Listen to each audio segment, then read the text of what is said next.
আল্লাহ তোমার বন্ধুকে আগুনে ফেলছে তোমার দুশমনে, তুমি সহ্য করে রইলা। আল্লাহ তুমি কিচ্ছু করবা না? আল্লাহ পাক জিবরাইলকে বলে, তোর যদি এত জ্বলে তুই যা, তোর যদি এত লাগে তুই যা। এবার জিবরাইল আসলেন, ইব্রাহিম নবী পড়তে লাগলেন, জিবরাইল চলে আসলেন। আসার পরে জিবরাইল জিজ্ঞেস করছেন, আমি কি আপনাকে সহযোগিতা করতে পারি? ইব্রাহিম নবী কি উত্তর দিছিলেন? তুমি কে? এদিকে আগুনে পড়তেছে, কিন্তু উনি উত্তর দিলেন কি? তুমি কে? আমি আমি আমি জিবরাইল। তো কেন আসছো? আপনাকে সাহায্য করার জন্য। ইব্রাহিম নবী বললেন, তুমি কেন সাহায্য করবা? আমি কি তোমার প্রেমের আসামি? আমি কি তোমার প্রেমের আসামি? আমি তো তোর প্রেমের আসামি হই নাই রে। আগুনে পড়ছি তো যার প্রেমে। উনি কি দেখে না? উনি কি দেখে না? উনি কি দেখে না?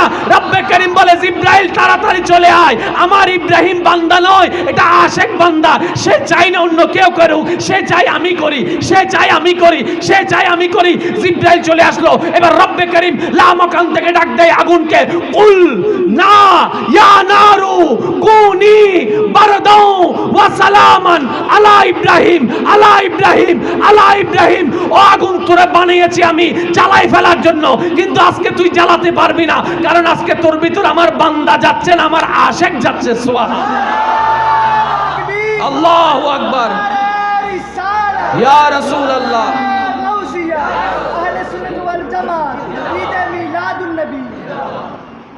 ইব্রাহিম নবী আগুনে পড়লেন। এবার আগুন, উনি আগুনের ভিতরে, একটা হচ্ছে আগুনের পাশে দাঁড়ালেও কিন্তু তাপ লাগে, ঠিক না? এবার উনি আগুনের ভিতরে গিয়ে হয়তো বলছেন আগুনকে, স্যার 10 চাই। আশেকের মতো বলেন, একটু আশেকের আওয়াজে বলেন, তুই তো সবাইরে জ্বালাই ফেলাস, এটা তো তোর ভয় দেখাস, তুই সবাইরে দাও দাও করে জ্বলাস, কোন এক জায়গায় লাগলে 10 ঘর উড়ে ফেলাস। স্যার 10 চাই। আগুনে বলে, আই এম সরি,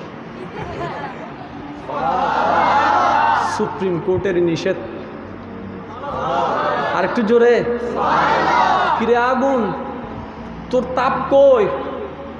বাইরে দাঁড়াইছি যখন তাপে উড়াই ফেলছে, ভিতরে গেলে তো জ্বালাই ফেলার কথা। পারবো না আজকে জ্বালাইতে। কেন? মৌলা হুকুম দিয়েছেন, আপনাকে যত্ন করে রাখার জন্য বলেছেন, আপনাকে যত্ন করে রাখার জন্য বলছেন। বাহিরের মানুষ দেখছে, দাও দাও আগুনের কুণ্ডলি, ভিতরে ফুলের বাগান। আল্লাহ কি বলেছেন? আয়াতটা 1000 বার শুনেছেন, কিন্তু কখনো ভেবে দেখার চেষ্টা করিনি বলে প্রেমটা বুঝতে পারিনি।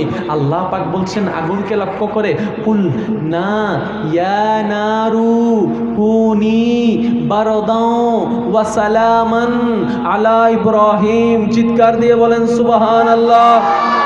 এই আগুন, আমার ইব্রাহিম তোমার ভিতরে যাচ্ছে, সুতরাং তোমার তাপ কমিয়ে দাও, তোমার তাপ বেনিশ করে দাও, তোমার উত্তপ্ততা বেনিশ করে দাও। তুমি শীতল হয়ে যাও, তুমি ঠান্ডা হয়ে যাও, তুমি ঠান্ডা হয়ে যাও, তুমি ঠান্ডা হয়ে যাও। সুবহানাল্লাহ, সুবহানাল্লাহ।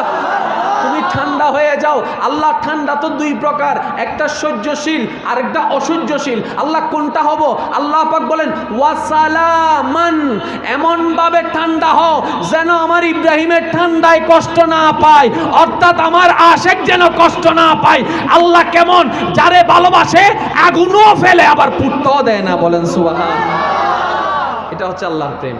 আপনি আমি তো কষ্ট পাইলে চিল্লা হাল্লা করি, আমরা বুঝি না আল্লাহ ভালোবাসলে কষ্ট দেয়। শেষ করে দিই আমি, হ্যাঁ? আপনাদের আওয়াজে হতে হতে তাড়াতাড়ি বিরিয়ানি আন দি ফেলে গরজ যেতাম, কষ্ট হচ্ছে আপনাদের। এবার একটু খেয়াল করেন, আইয়ুব আলাইহিস সালামের কথা আপনি আমি জানি, ওনার অসুস্থের কথা, কষ্টের কথা আপনি আমি জানি, কিন্তু জানার পরও কিছু জানা বাকি থেকে যায়, জানার পরও কিছু জানা বাকি থেকে যায়। হযরত আইয়ুব আলাইহিস সালাম যখন অসুস্থ হয়ে গেলেন, আপনারা জানেন আস্তে আস্তে ওনার সব কিছু ধ্বংস হয়ে গেছেন, সব কিছু নিঃশেষ হয়ে গেছেন। কেন? মৌলার প্রেমের আসামি। আর একটু জোরে। ওনার অপরাধ ছিল একটাই, আল্লাহকে ভালোবেসেছেন। আল্লাহ পাক বলেছে যে আমারও ভালোবাসবে, এগুলা তার কাছে থাকতে পারবে না, সব লোক।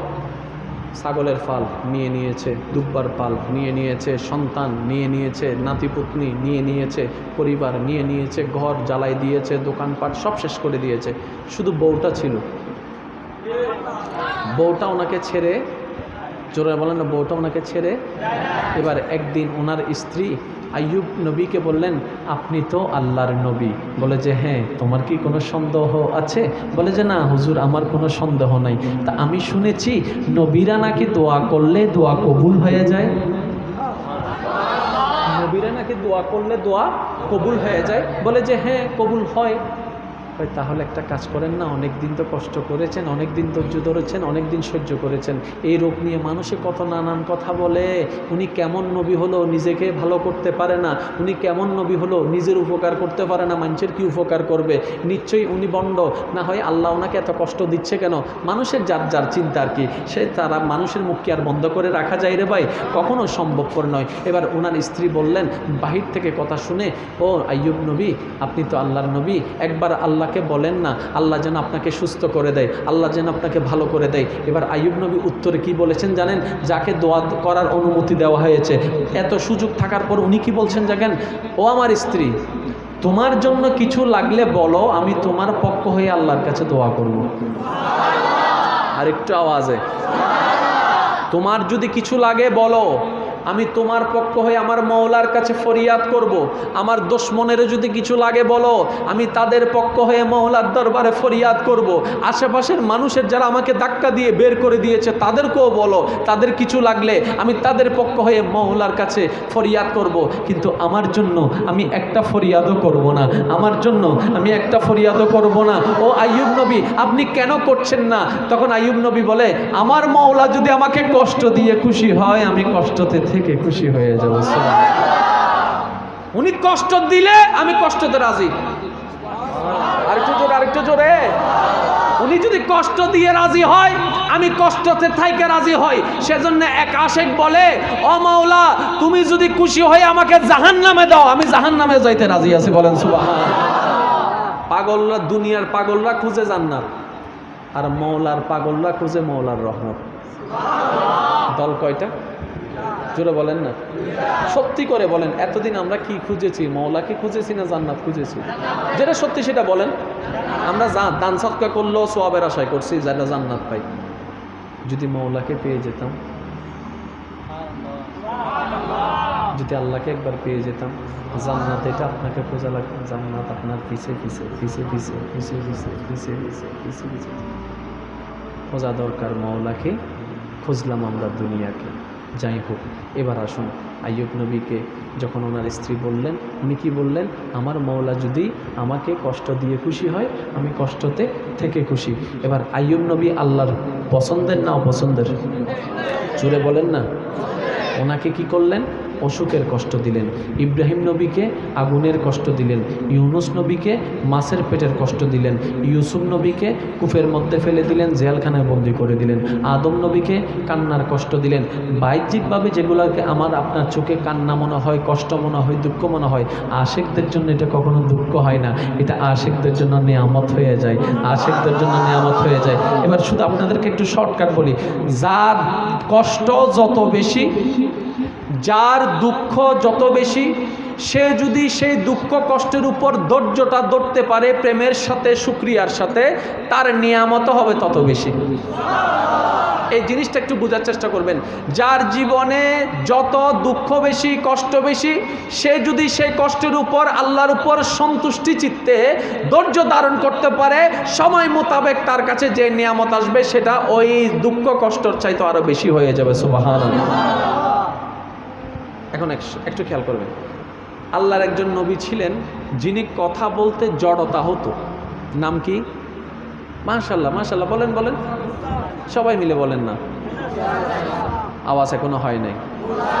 হযরত মূসা আলাইহিস সালাম, উনি এমন একজন নবী ছিলেন যার কথা বলতে একটু অস্পষ্ট হতো।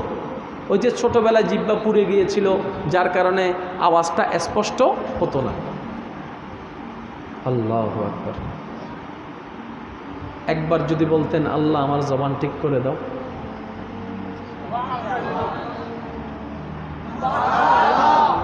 সাথে সাথে সবার জন্য দোয়া করে, নিজের জন্য একদিন যায়। খেয়াল করবেন, আশেক যারা আছেন একটু খেয়াল করবেন, একদিন যায়, 2 দিন যায়, সপ্তাহ পার হয়, মাস যায়, মূসার কথা বলতে কষ্ট হয়, কিন্তু আপত্তি করে না, নারাজ হচ্ছে না, আল্লাহকে নারাজি দেখাচ্ছে না, শুকরিয়া আদায় করতে আছে, শুকরিয়া আদায় করতে আছে, শুকরিয়া করতে আছে। একদিন, 1 বছর, 2 বছর, 5 বছর, 10 বছর, 15 বছর, 20 বছর, নির্দিষ্ট